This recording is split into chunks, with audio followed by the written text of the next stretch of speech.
There we are. Hello, everybody. This is Erin Mahone, and welcome again to the 11th episode of the If You Could See Me podcast. My guest today is Chelsea Higgs Wise. Chelsea is a social worker, an activist, a brilliant thinker, creative person in our Richmond community and beyond. And I had some big questions that I wanted to talk about with her. So I'm really excited to have you here today, Chelsea. Thank you so much. How's it going? It's going really well. My goodness, it's so beautiful in RVA this weekend. My mood is on 10 with all the good weather. I know. It's really funny because yesterday I was out and I was like, this is like the first sunny-ish day that we've had in forever. And by the time we get to this point in the winter in Richmond, I'm always like, when did I sign up to live in Seattle? Like, I just... No, really. It's like, oh my gosh, wait. I can feel this good just by walking outside? It's amazing. Oh, amazing. It is really, really amazing. So why don't you start out by telling us a little bit about the work you do and, where are you from here? Just tell us a little bit about you. Sure. So I am born and raised. I was actually born at Chippenham Hospital. Me too. Yes. Oh, Richmond. So good. So yeah. And I went to Monacan High School. What? Me too. No, you didn't. I swear. Okay. Class of 96. I think I'm a little older than you. Okay. Class of 2002. Okay. Yeah. Chiefs. Okay. So and then interesting part of my story, I'll zoom through really quickly, is at U of R, my freshman year, I kind of got my first taste of racism. I thought that I had really kind of like, as a biracial Black woman, was like, oh, I went to Monacan. I'm cool with white people, Black people. Well, at University of Richmond is when I really got the first taste of like America's society with racism. And I transferred very quickly and changed my career path to social work. So I went to Longwood undergrad. My mother went there. And then I came back to VCU and got my master's in social work. And the last 10 years, I've been in clinical work in private industries, working with Medicaid recipients here in Richmond, Virginia, with mental health, intellectual disabilities. I've been in the school system, hospitals, Virginia Treatment Center. I mean, I've worked in so many different capacities, which has led me to what I'm doing now is really the advocacy work for regulatory transformation, speaking for certain disenfranchised populations, especially Black women, youth. And since I've been working in the community on the ground for the last 10 years, it gives me a certain type of lens and a certain type of voice that I'm really trying to make a platform for here in Richmond, Virginia. It is so necessary. It's so important. And I have to say, it's really kind of crazy. You and I have very similar sort of trajectories. I too have worked in mental health and with folks with intellectual disabilities and, doing similar work in some ways and different work in other, in other ways. But it really does, working in all of these sort of different disenfranchised populations, it really does change the way that you see the world in a pretty significant way. I know that you said, through your personal experience in college, you sort of changed the way that you saw the world. But how has this, what was the moment when you knew that the world needed Chelsea? Oh man. As the honest answer is, as a woman of color, every day I have to affirm that that I am needed out in the community, and this is important work. And I will say, since I'm saying that, I have Michelle Mercurio. She works with me. She's great. Yeah. She's in my head. She's like that voice that says, "You are enough. Why not you?" Right. But the moment that I don't know if it was one particular moment, but it was really when people started to direct message me from Facebook, asking me specific questions about what I was talking about when it came to race and things in our community. After my first press conference last year in February with then the Lieutenant Governor, Ralph Northam, talking about long-term contraceptives and having that accessible to low-income women of color, especially how important that was, that did not pass. But after that platform and that access came, it was like I realized I was also still the only woman of color in those rooms with Governor Northam. And it was like, well, if I don't show up, who else will be there? And so it was these private conversations off, on the side with direct messaging. This is why I really do defend social media, because it gives access to information and conversations that we wouldn't be able to have. I totally agree. Yeah. And I people try and badmouth that a lot, but I really try and make that prominent for a lot of introverts that don't have access and aren't in the community that way, that they can too have questions answered and still put their voice out there. But also just being in these political spaces and just looking around and being like, the only people of color work for these campaigns. Right. And there aren't many actual community voices there challenging some and trying to dismantle some of this language. So it was really last year after 2016. We all know what happened then with the election. And here in Richmond, Virginia, it was like, how are we going to push this change? And I had a little bit of access. So it was like, well, why not me? I love that. I think, it sounds like you're an why not me person in general. But I have been so heartened since the election to see so many people who have not historically been involved in the conversation really standing up and saying, why not me? It's time. It's now. It's, it's important. And I'm just so glad that you are there, at the helm, leading, saving space for people. I really wanted, when we talked about what we would talk about today, part of this, If You Could See Me project, most of this project is about giving voice to people who have historically not had a voice. Right. Or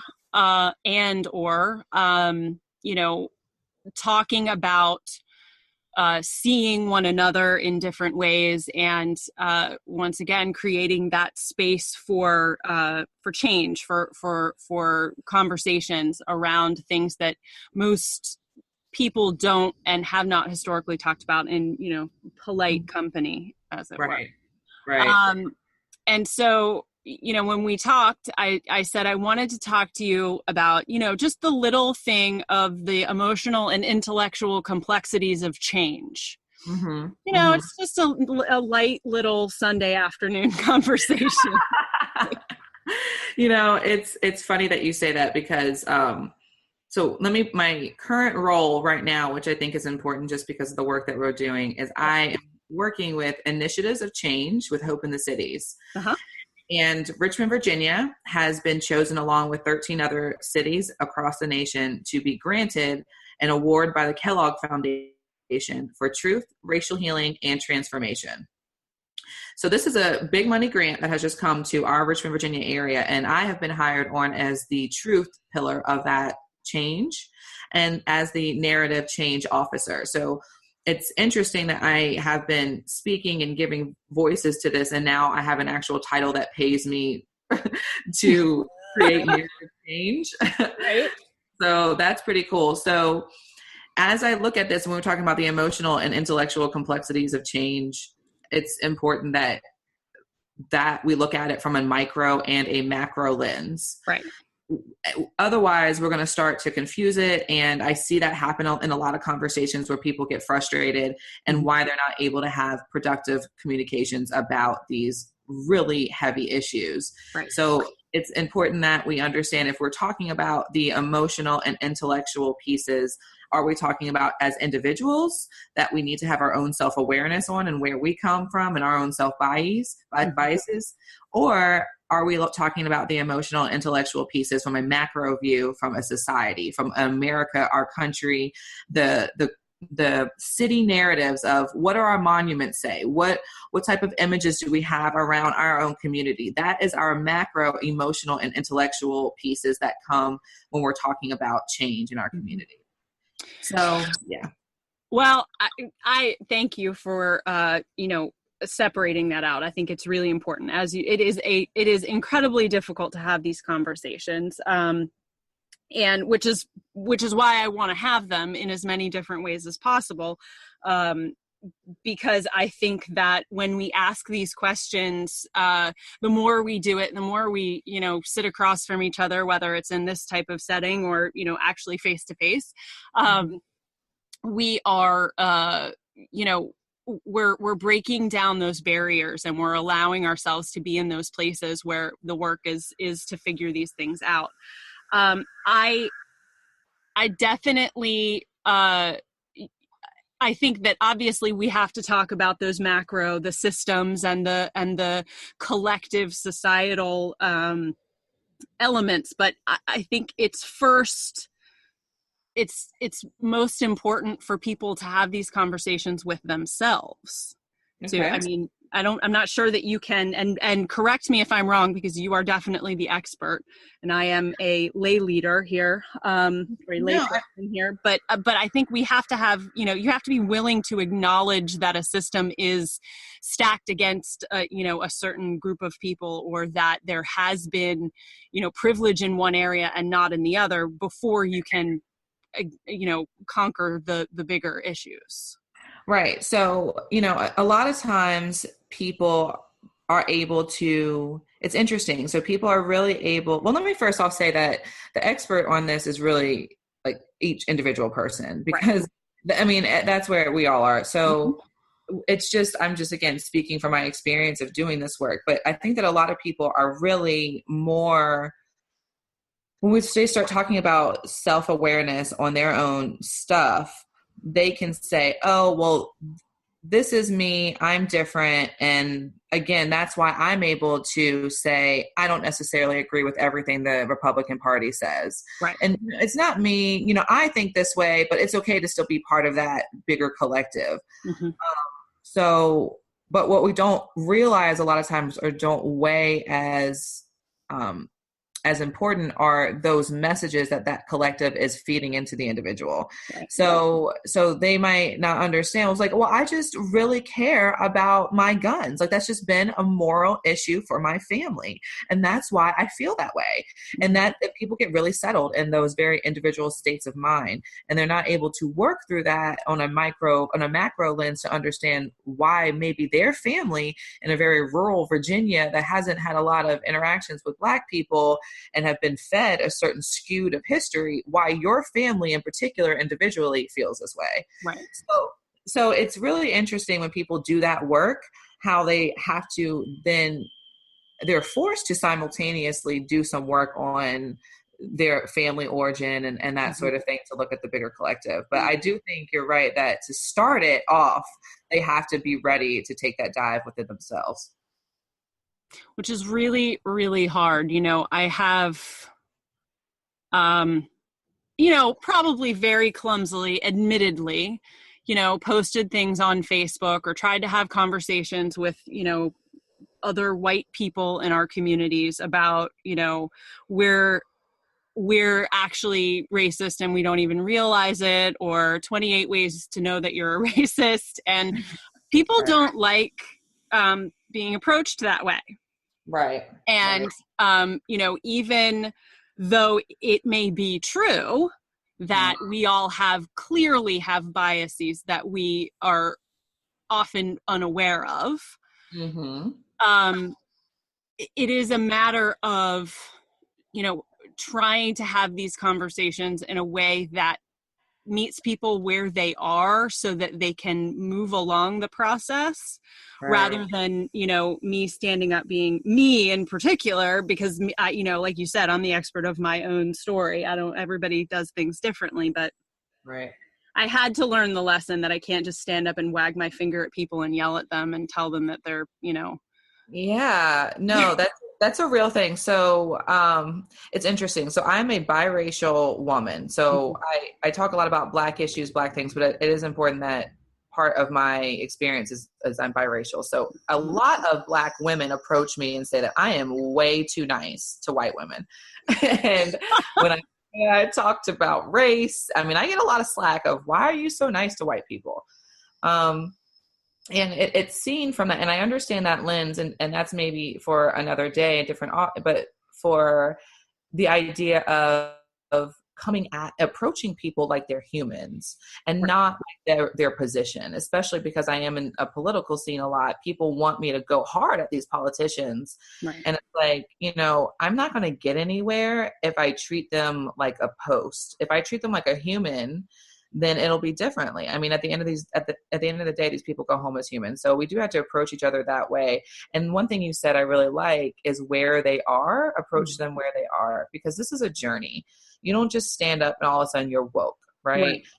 I even as a Black woman in this work, I tell people, I just gave a speech yesterday at the Manchester Gallery in Southside, Virginia, in Richmond. It's a Black owned gallery. And I was talking about, I wasn't born woke.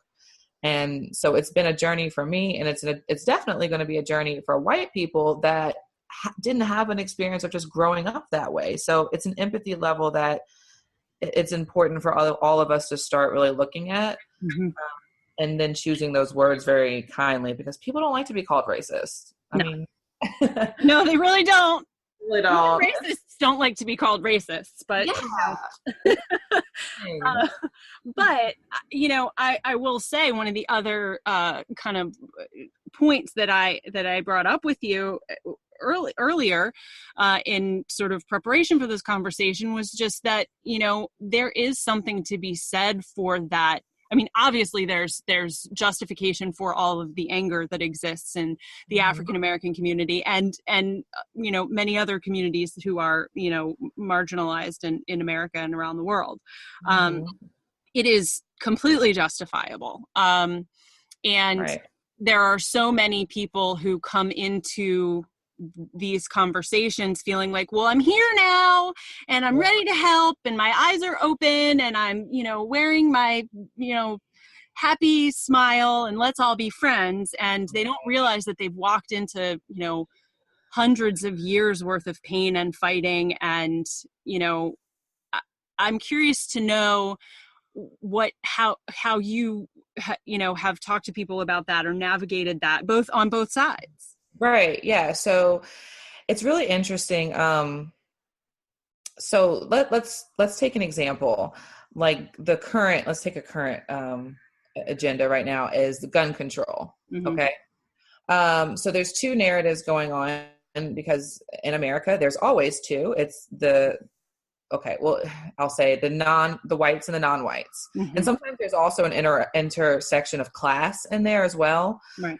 But for this conversation, I'll keep it like this to the whites and the non-whites. And for gun control right now, because there are some very brave young people taking a stance and getting some things done in gun control right now, and because many white schools have been shot up and many white kids have been labeled with mental health, that this is such an issue in the media.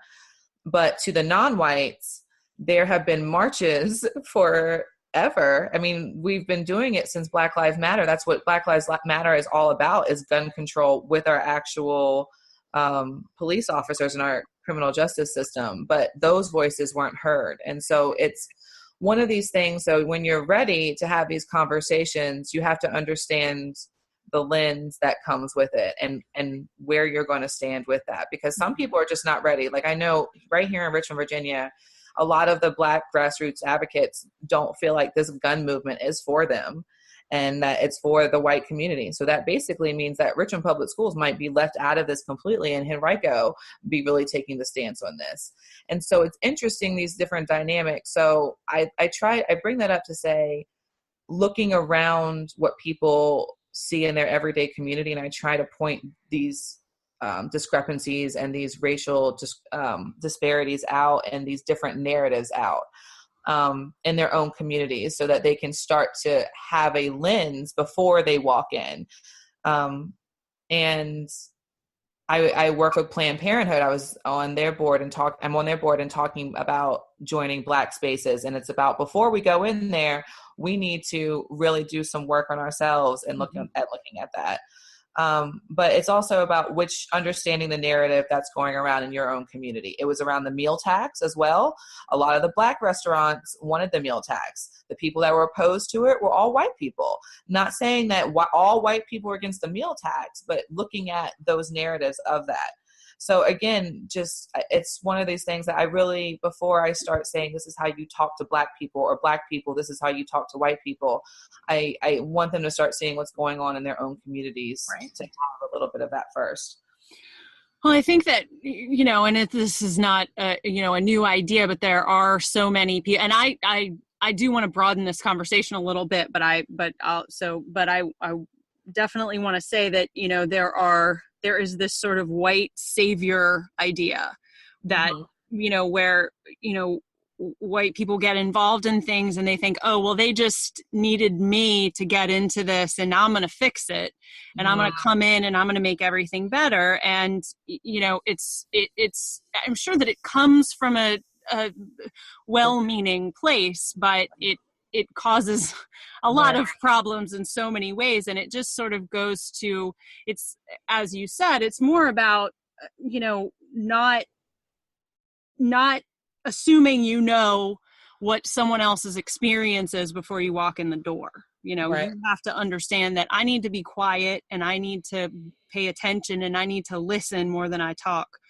And I think that there's definitely a sort of arrogant American sensibility, white American sensibility that says, I'm going to come in and I'm going to turn it all around. Well, and we look at the history of nonprofits, right? It was the history of that is white women leading the charge to do good work so that the businesses could have write-offs. The men were on the advisory boards because, women couldn't possibly run something by themselves. Of course. Right. And then you have the Michelle Pfeiffer Gangster's Paradise of the white women coming in the Black school and saving everything. Right. But now what I love about the feminist movement that is going on is that white women are really starting to say, you know what, I prop up these voices and then I move the hell out the way. Right. I literally take my name off of it. I pass on press. I do these types of things. And, it also has a bigger issue of gender because at the end of the day, we as women, no matter what color we are in competition per society for certain access to power and influence. And there's only, we're taught that there's only a few slots for us. So, right. And so we should always be in competition with each other. Right. And so if white women have influence and power and resource to help a community, it is hard for a lot of women, even women of color, when they get there. And I talked about this last night, me as a light-skinned woman, I often am very conscious about if I'm talking Black issues and there's a woman of darker melanin that can talk about this, it's important for me to pass that on. And people like, just because she's darker? And I say, yes. Just because just because she's darker, I know per history of America, she's had a harder time than I have. And that's as simple as it is, unfortunately, but that's the human hierarchy that America has created for us. So much of the If You Could See Me project is about us.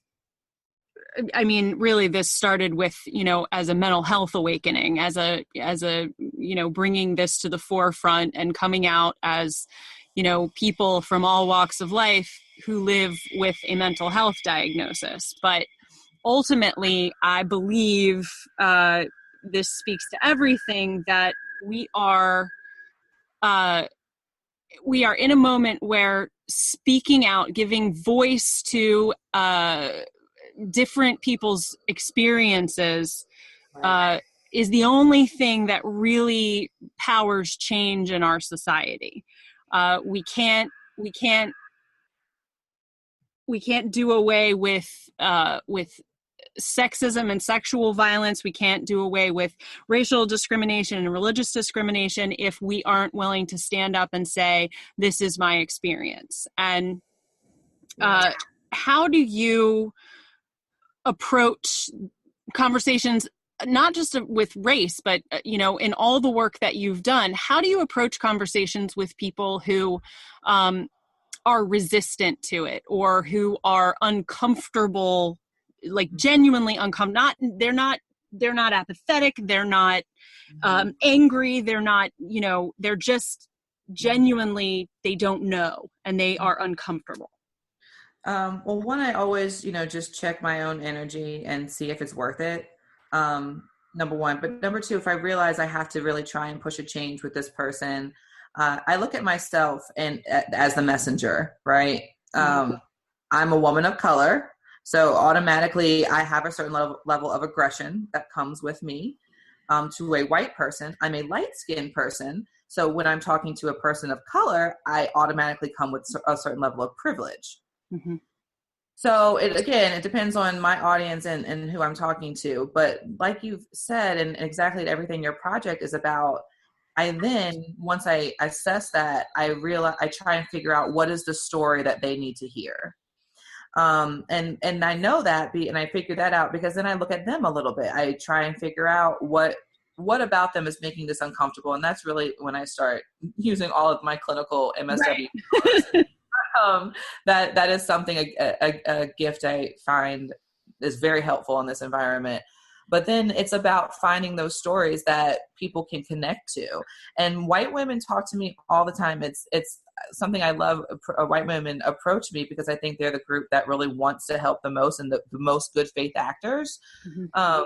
And a lot of times I look at my lens and theirs, and I almost refer them out to other white women that they can hear the message from in a different story and from a different lens. So I appreciate the narratives, the storytelling, because it's the only way that we can learn to communicate with each other. And through those types of referrals, people understand that, they see that and they understand that, and they can model that as well. They also say, hey, they don't have to be the voice for everything and everybody. And they can share other people's stories. So now we are valuing other people's stories, more people's stories. And that means we're valuing other people's experiences and morals. So the idea of that is, how do I approach someone that's really uncomfortable, really resistant, is I try to figure out what story they need to hear to kind of break them a little bit. I hate to say it like that, but no, it's true though. It's a strategic, it's a strategic piece. My code, the way I talk to people, I'm a code switch master, right? Mm-hmm. So it's a lot of effort. It's a lot of navigation. And some people, especially Black people, are like, why the hell do we have to do all that for white people to give us what we deserve? Mm-hmm. And I understand that view, and I don't push them to do that. But as a light-skinned biracial woman that feels comfortable in white spaces, I feel like it's my duty to do that work. So it is interesting. I think we all have that role, and white people talking to other white people about this, they have a role. That's an important piece of this work. And to give white people the language and the tools and the resources and the exposure to these crowds so that you guys can go and talk to one another about it and share stories, and prop up these voices. So storytelling is everything. I mean, it's always been everything, but right. It's just giving its piece now, right? Our religious books, our history books, all that are just storytelling that someone wrote down and made official. You just gave me chills. You're so right. It is literally the simplest thing. I talk about this all the time, and I'm just like, no, you don't understand. It is like, this goes back to our most primitive roots. Like we told stories before we had language. We drew pictures on the insides of cave walls.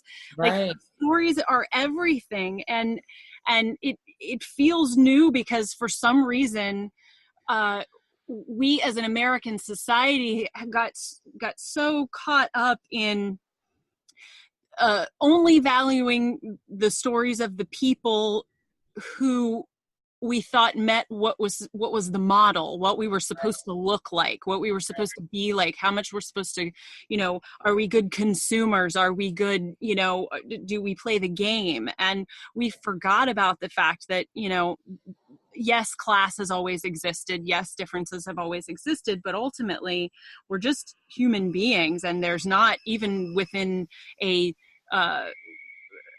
wealthy minority race group, there are, millions of different individual stories and experiences. Right. And the cool thing is a lot of times we're looking at the same event, but our different descriptions of Exactly. is really what makes it awesome, right? Like an expression of art. I mean, it's amazing. I think about my childhood, and my brother and I, we have a younger sister who's, significantly younger than we are, but my brother and I are barely 2 years apart. And so, we were close enough in age to have a similar childhood experience. We experienced most of our lives as children side by side. Right. And we remember our childhoods completely differently. Yep. I mean, it's amazing. It is. It's amazing. And that's how people can be living in this country and not understand how the hell we got the president that we have right now, because we just look at things very differently. So it's important that we hear each other, right? Like, it's just so important that we hear these stories, whether even me as a activist out here for Progressive Lens, it's important for me to sit out here and listen to the person that really believes in what our current administration is saying. Right. I need to hear that. It is so important, and it is also probably the hardest thing that I do on a fairly regular basis, is to sit across from people that I don't agree with or understand in the least, and, like you said before, treat them like a human being. Right. And try to inject that little bit of, understanding of humanity. Just say, but the people that you're talking about, or the groups that you're talking about, these are just human beings like you are. They're not different than you are.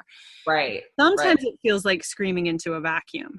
It definitely does. And that just means that we're not speaking their language, right? That just means literally we're probably, it's like yelling at somebody in French, but they only comprehend Spanish. Right. So we've got to be able to be open to changing our way that we communicate. And we can do that through stories of podcasts, of books, of imagery, of monuments, of media. I mean, we know that media creates all of this. Like, if anything, we should always just be very critical of the media that we allow into our souls. Yep.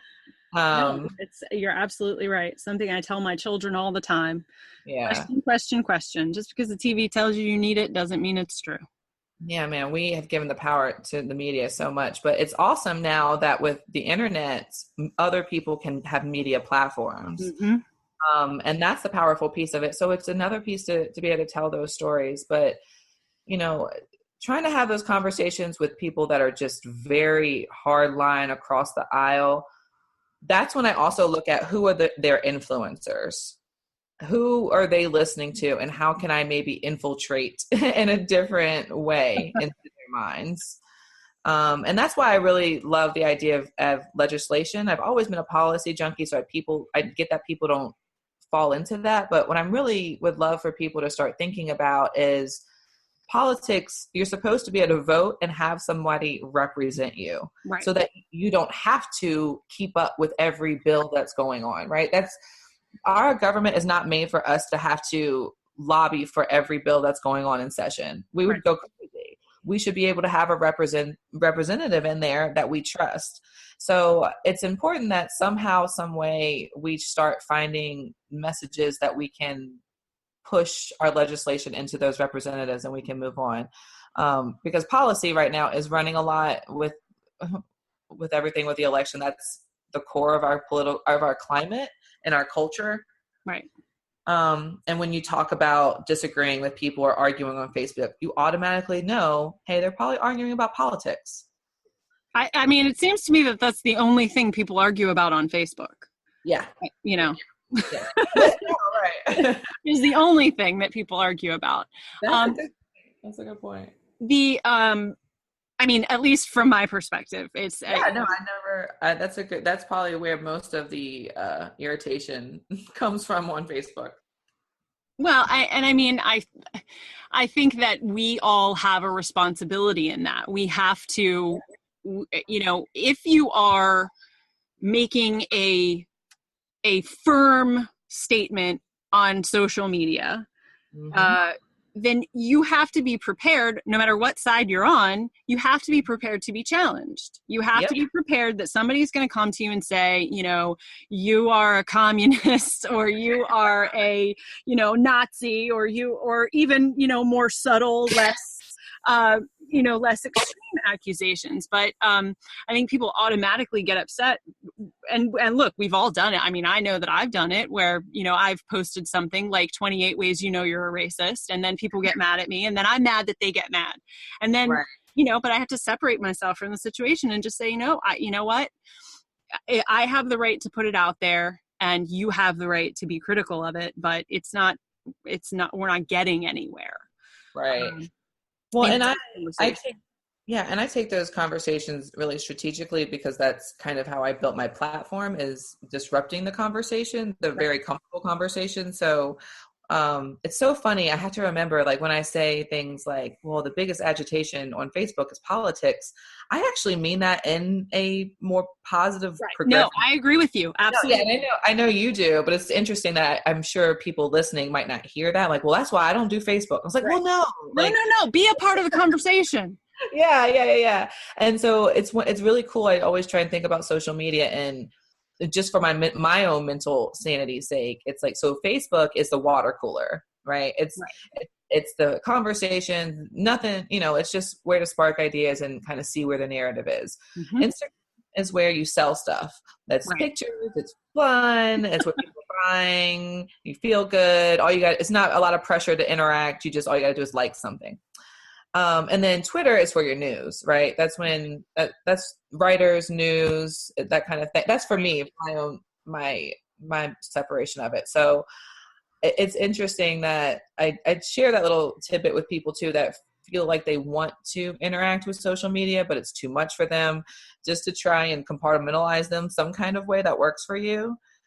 Because it's important that we don't push people off of social media, because a lot of people have great ideas, and even some of my best friends, refuse to do anything besides look at their LuLaRoe page, just because, Facebook is just too much for them to handle.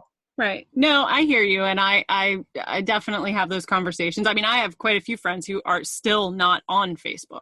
Yeah. And you and I are a little bit farther apart in age, so I would imagine that you probably don't have as many friends.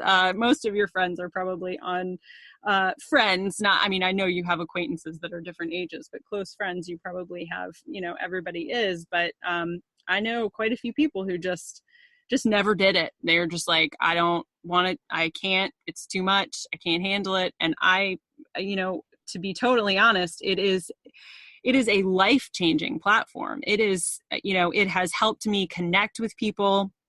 It has helped me grow, all of my projects. It has helped me learn, and hear from different voices and different experiences in a way that it's just not possible to interact with that many people on a regular basis when you have a job and children and, laundry and all that stuff. Yes, girl. Laundry is real. That's so true. Oh my gosh.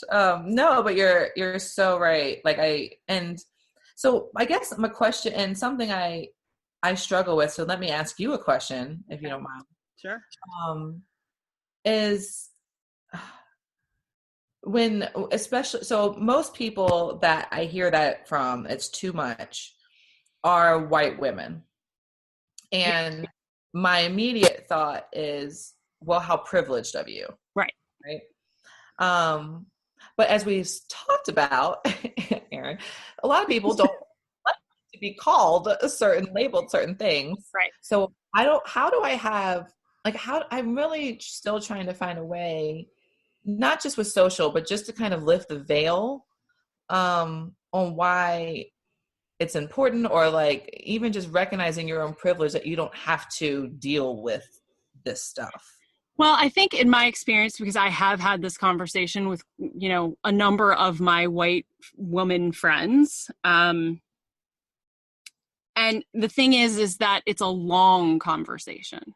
Yeah. It's a long conversation, and you have to use all those, social work skills, like you said, and you have to kind of guide the conversation, and you have to point out,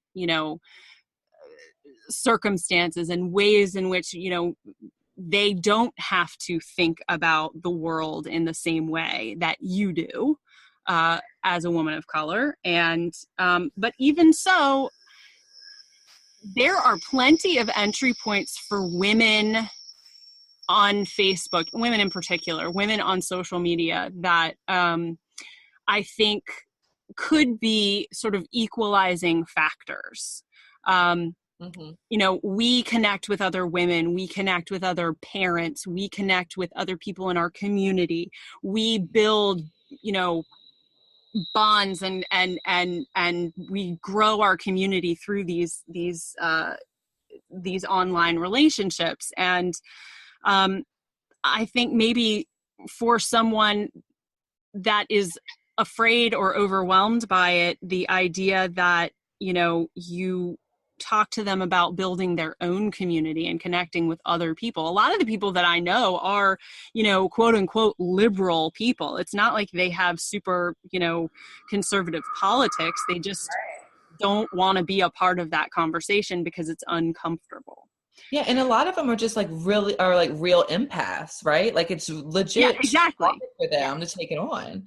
Yeah, absolutely. So, I mean, I do think that a lot of this, and it's the thing that I talk about when I talk to groups as well is, I mean, my platform is more around mental health, but and I actually want to get back to talking to you specifically about policy in a second. So I don't want to forget that. But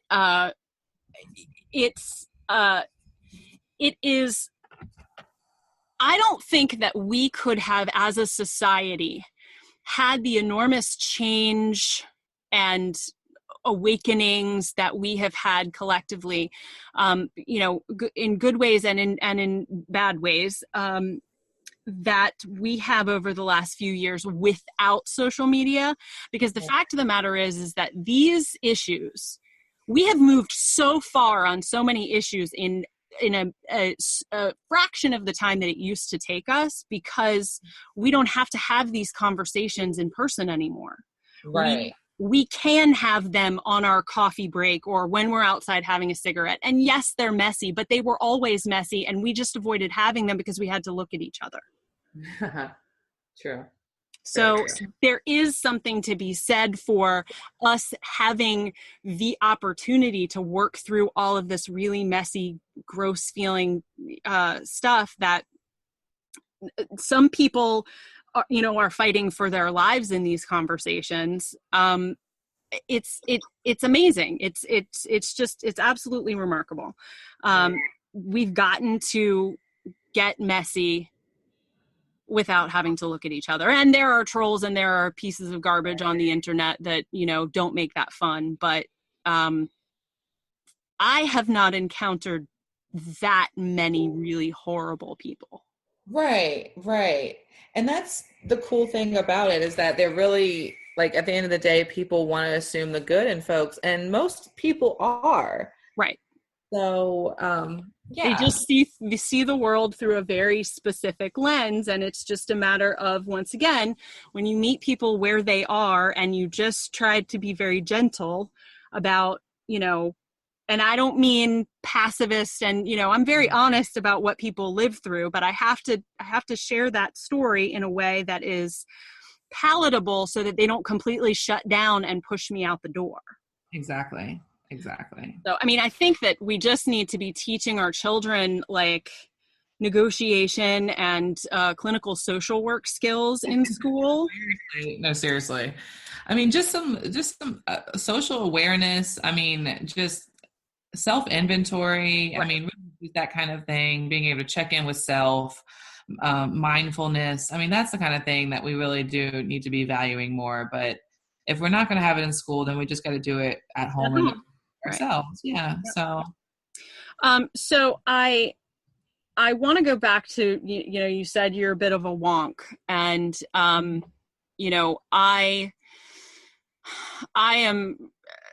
I work in the mental health field in, case management and, work with folks who do and who do not receive Medicaid and Medicaid waiver services. We're going to go down the rabbit hole here. So Okay. our audience may just completely shut down, but there's a point to this question, and that's actually the point. So many of the incredibly broken systems, the very difficult, complex issues that we deal with in our communities are so much bigger than a soundbite or some cute little saying that somebody can say at on a stump speech. And for the last 11 years, I've been talking to people about the Medicaid waiver, and you get into about 30 seconds to a minute into the conversation, and you literally see people's brains shut off. Right. So the need is so unbelievable in our communities, and it's not, it's so much bigger than a single conversation. How do you approach those big weighty policy conversations and get the weight out, get the most important aspects of it out when there's just so much that has to be explained? Okay, so now we're talking about organizing in my mind. Okay. And because if somebody wants to go down the rabbit hole and learn about this, then yeah, we can do that. But most of the time, most people just kind of need to know or want to know, is this important? Should I push for this, and why? They need to feel connected to it in a way to get motivated behind it. And honestly, I see that more of, we have to have people engaged in a certain type of movement with healthcare on that. And because first of all, let me say this. The political system is set up to be complicated for us to check out. Right. That is absolutely the point of it. And that's why none of it makes sense and none of it actually checks and balances. So if people are getting frustrated, that is the point. Right. And so it's important to now tap into the resources that have certain parts of the information.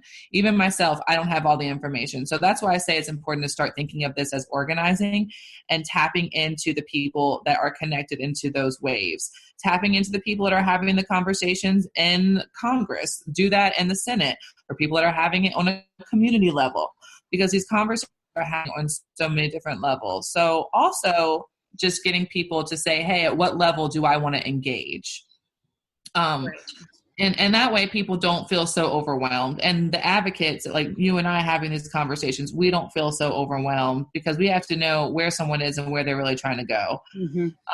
So yeah, I have a small conversation with somebody based on what they're interested in. And that's all, because people want to know about themselves. That's why fear works. That's why these commercials work. So if I can connect ID to Medicaid waivers to them some sort of way, then I will have that conversation. But on the bigger policy ones, I have to go in there guns blazing with the right influencers.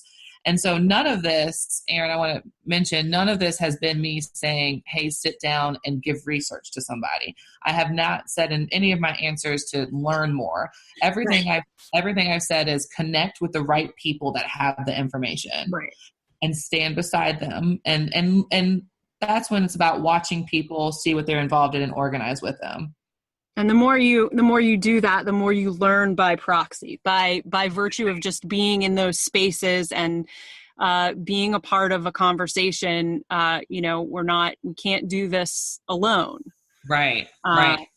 And it's really cool because when you get in those spaces, especially of women voices and women of color voices and young voices, you realize, hey, you might actually be thinking very differently. Right.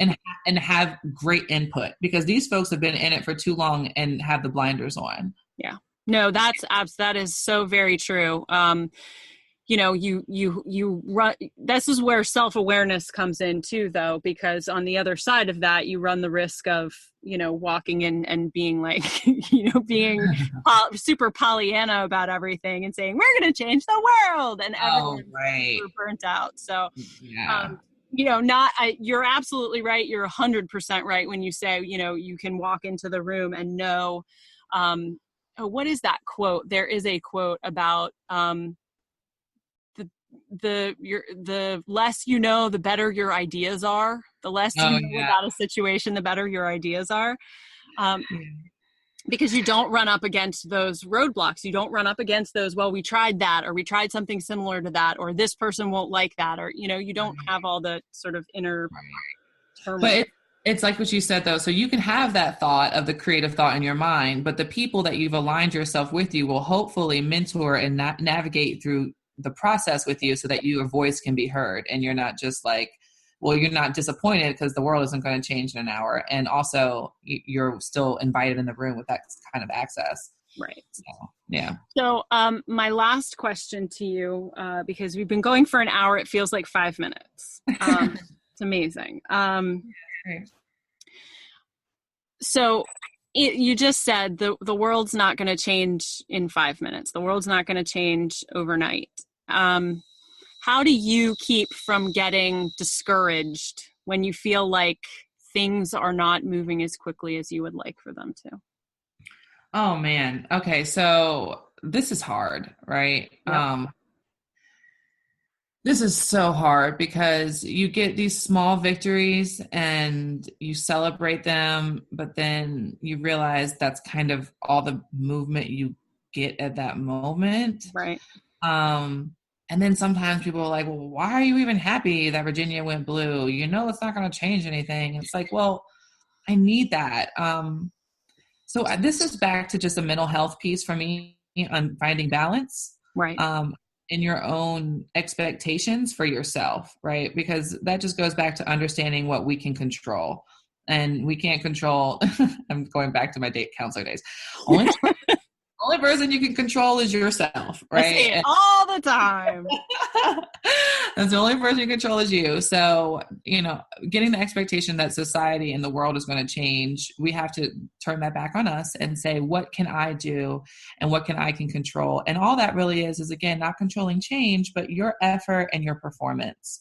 And really, especially for the creatives, putting your voice out there in the most beautiful way that you can. That right there is when you've done that, you can give yourself a big pat on the back, and everything else that's going on in the world, you let go and you say, hey, I'll try that tomorrow. It's so right. I just was like giving that a second because it's so hard, especially for those of us who, feel responsible for changing the world. Who carry the weight of the world on our shoulders. And, it's so hard to just step back and breathe in the moment and be where you are and allow yourself to have those small moments of triumph. We call them tiny wins over here. And it's kind of the key to everything. I mean, no matter what we're trying to build, we have to take our lives, one step, 1 minute, 1 day, one whatever at a time. And I think that having really, incredible, smart, capable, strong women like you working in the world who also say, cut yourself some slack, give yourself a break. We have to hold each other up and keep each other moving, but we also have to give each other space to be kind to ourselves too. Right. And just like we schedule all of our meetings and plans in our calendar, schedule the time for you to check out too. Put it in your calendar if you need to.